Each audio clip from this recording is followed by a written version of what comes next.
This is a series of short videos on the topic of global theft and global health.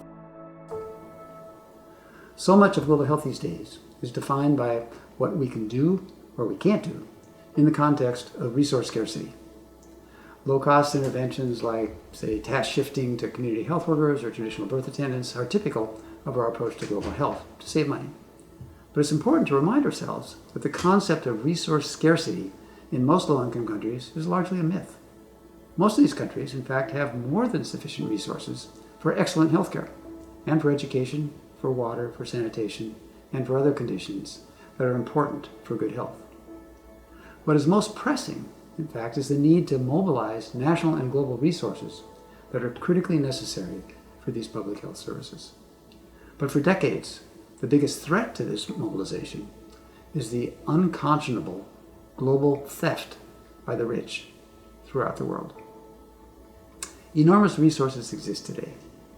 The global economy has almost quintupled over the last 3 decades, nearly $90 trillion per year. Occasionally, the global health community puts mobilization of existing resources on the radar. Rarely, however, does the global health community draw attention to the enormous systematic theft of these resources, either by or enabled by people in rich countries. We know that rich countries play a big role in creating health inequities, but there's remarkably little effort to look into the mirror to identify and address our role in this global theft. Global theft comes in many forms, all of which have a devastating impact on the poor globally. Most commonly, we talk about corruption, mostly by people in the global south, which of course is a serious problem. However, we must remember that a large part of that corruption in low-income countries is enabled by partners in rich countries, including bribery, legal assistance, and money laundering. The amount and impact of such illegal corruption pales by comparison to the legal theft by the wealthy in the global north. This legal theft takes in a lot of forms, including 1.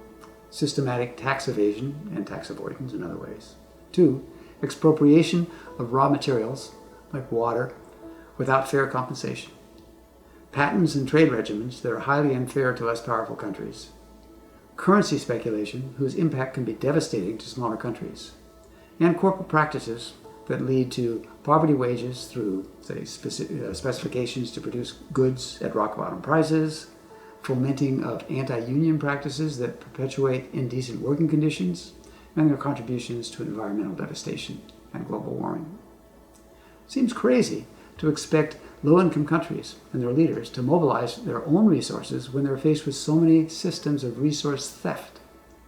Some in low-income countries, especially the elites, do actually quite well in the context of these practices, but the poor suffer enormously when the systems are stacked against them in so many levels.